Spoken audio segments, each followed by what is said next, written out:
আসসালামু আলাইকুম। আমি মোহাম্মদ সাইফুল ইসলাম। একাদশ ও দ্বাদশ শ্রেণীর তথ্য ও যোগাযোগ প্রযুক্তি বইয়ের ৩ নম্বর অধ্যায়ের সংখ্যা পদ্ধতি নিয়ে আলোচনা করব। আজকে যে বিষয়টি নিয়ে আলোচনা করব সেটি হচ্ছে দশমিক সংখ্যা থেকে বাইনারি সংখ্যা রূপান্তর। তাহলে দেখেন, আমরা জানি যে দশমিকের বেজ হচ্ছে 10 এবং বাইনারি বেজ হচ্ছে 2। দেখেন, এই সংখ্যাটার দুটি অংশ, এই 73 এটি হচ্ছে পূর্ণ অংশ, আর এই 0.75 75টা হচ্ছে ভগ্নাংশ। তাহলে আমরা জানব যে পূর্ণ সংখ্যা থেকে যদি পূর্ণ দশমিক সংখ্যা থেকে যদি বাইনারিতে যাই তাহলে তার বেজ দিয়ে ভাগ করব। তাহলে আমরা পূর্ণ সংখ্যার ক্ষেত্রে লিখব পূর্ণ সংখ্যার ক্ষেত্রে। দেখেন, পূর্ণ সংখ্যার ক্ষেত্রে তাহলে আমাদের এই অংশটুকু হচ্ছে পূর্ণ সংখ্যা 73টা হচ্ছে কি পূর্ণ সংখ্যা। তাহলে আমরা এই জায়গাটি লিখে নিতে পারি যে 73। এখন দেখেন, এই পূর্ণ সংখ্যাকে আমরা যে সংখ্যায় যাব তার বেজ দিয়ে ভাগ করব। বেজ হচ্ছে 2। দেখেন, আমি এটা লেখার জন্য একটা ফর্মুলা লিখতে পারি যে এটা হবে হচ্ছে, বুঝবে কত, বেজ পূর্ণ সংখ্যা, তাহলে এটা হচ্ছে বেস আর এই 73 হচ্ছে পূর্ণ সংখ্যা। দেখেন, এই জায়গায় দুইটা অংশ বিভক্ত হবে, তাহলে এই পাশে বসবে হচ্ছে হলো ভাগফল, আর অবশিষ্ট যে মান থাকবে সেটা হচ্ছে ভাগ শেষ। ধরো এইটা হচ্ছে আমরা একটা ফর্মুলা ধরতে পারি। তাহলে দেখো, তাহলে এই দুটি অংশের মধ্যে এই পাশে যে অংশটা বসবে সেটা হচ্ছে ভাগফল। তাহলে আমরা যদি এই 73টাকে এমনি একটু ভাগ করে নিই, যে দেখেন এটাকে যদি 2 দিয়ে ভাগ করি আমরা, যে দেখেন তো 73কে যদি 2 দিয়ে ভাগ করি তাহলে আমরা পাচ্ছি 36 দুগুণে হচ্ছে কত, 72।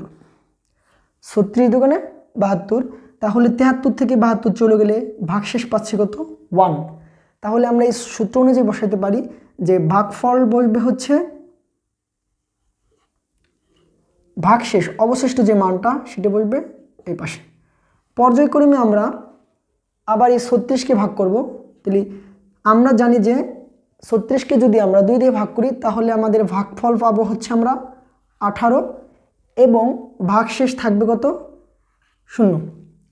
দেখেন, এই 18কে যদি আবার আমরা 2 দিয়ে ভাগ করি তাহলে 9 দুগুণে কত হবে, 18, ভাগশেষ 0। দেখেন, এই জায়গায় মজার একটা বিষয়, যদি আমাদের ভাগফলটা জোড় হয় তাহলে ভাগশেষ 0 হবে, যদি এই ভাগফলটা বেজোড় হয় তাহলে ভাগশেষ 1 থাকবে। তাহলে দেখেন, এই 9টা হচ্ছে কি বেজোড় সংখ্যা। তাহলে আমরা যদি এটাকে একটু 9টাকে আমরা একটু এইভাবে ভাগ করে নিই যে 4 দুগুণে কত হবে, 8। তাহলে ভাগশেষ 1 থাকবে, ভাগফল 4। তাহলে ভাগফল 4, ভাগশেষ 1। পর্যায়ক্রমে এই 4কে যদি 2 দিয়ে ভাগ করি তাহলে ভাগফল 2 এবং ভাগশেষ 0। তাহলে দেখেন, 2কে যদি আমরা ভাগ করি তাহলে 2কে ভাগ করলে আমাদের ভাগফল থাকবে 1 এবং ভাগশেষ 0।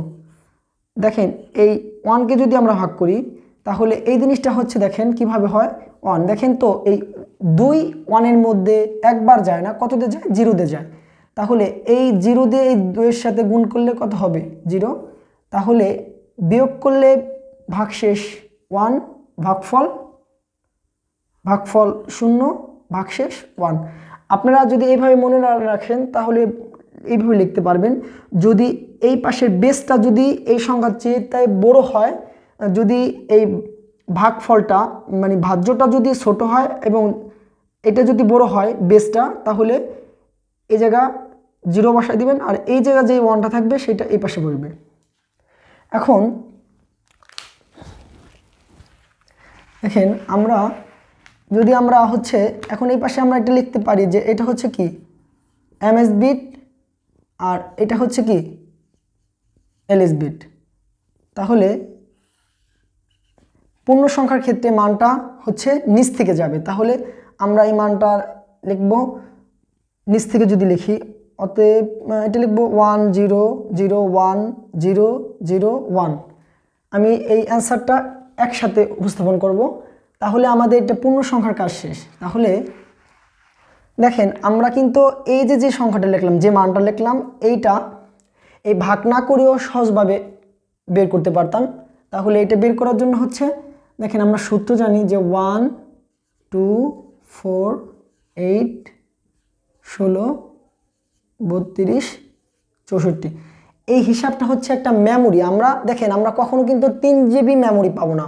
মেমোরিটা হচ্ছে 1 জিবি 2 জিবি 4 জিবি 8 জিবি। যেহেতু কম্পিউটার হচ্ছে বিট আকারে ধারণ করে, মেমোরি এই হিসাবটা হচ্ছে মেমোরি হিসাব। তাহলে আমরা দেখেন যদি আমরা এটা ভাগ না করে সহজভাবে লিখি, তাহলে দেখেন যে সংখ্যাটা নিচে 1 দিব শেষের সংখ্যাটা গণনা করব। তাহলে দেখেন আমরা 64 আর 8 হচ্ছে কত 72, আর 1 কত 73। তাহলে দেখেন এই 32-এ 0 বসবে, এই জায়গায় 0 বসবে, এই জায়গায় 0 বসবে, এই জায়গায় 0 বসবে। দেখেন তো যে সংখ্যাটা 64 আর 8 কত 72, আর 1 কত 73। তাহলে দেখেন আমাদের এই যে এই অ্যান্সারের সাথে কিন্তু আমাদের অ্যান্সারটা মিলে গেছে। আমরা যদি এই অ্যান্সারটা এইভাবে লিখতাম যে অতএব 1001001, এটা হচ্ছে MS থেকে LS বিটে যাবে। তাহলে আমরা এখন লিখবো হচ্ছে, তো আমি এটা মুছে দিই, যে এইভাবে হিসাব করব যে সংখ্যার নিচে 1 থাকবে সেই সংখ্যাগুলো কাউন্ট হবে। দেখেন এই জায়গায় কাউন্ট হয়েছে হচ্ছে 64 8 1। যেহেতু এই সংখ্যার নিচে 1 আছে, সেহেতু শেষের সংখ্যাগুলোকে আমরা যোগ করছি, যোগ করলে আমাদের 73 হয়।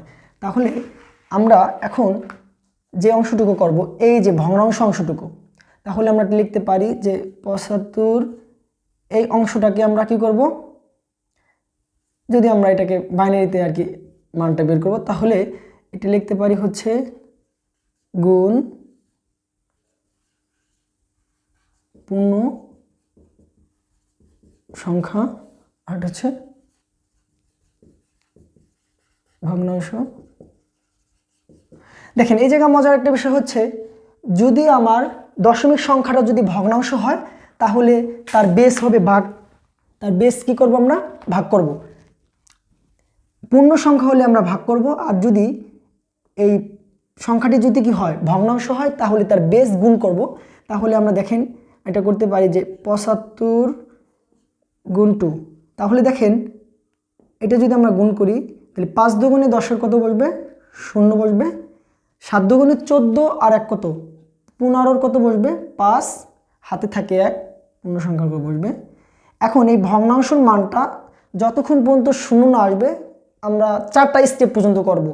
আমরা এই মানটা কতক্ষণ পর্যন্ত গুণ করব, 4টা স্টেপ পর্যন্ত গুণ করব। এর মধ্যে 0 আসলে আসবে, না আসলে আমরা ডট ডট দিয়ে অ্যান্সার লিখব।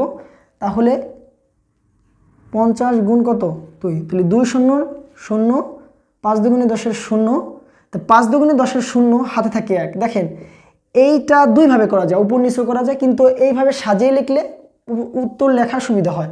তাহলে এটা হবে কি MS বিট, আর এটা হবে LS বিট। এখন যদি আমরা এই অ্যান্সারটা যদি আমরা একসাথে লিখি, যে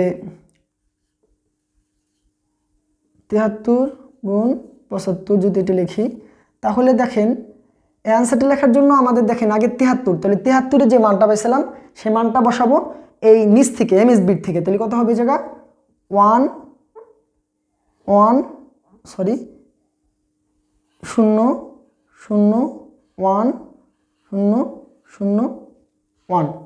দেখেন নিচ থেকে এই LS বিট পর্যন্ত লিখলাম। এখন এই 0.75 এইটার মানটা হচ্ছে উপর থেকে যাবে, MS বিট থেকে নিচ দিকে আসবে।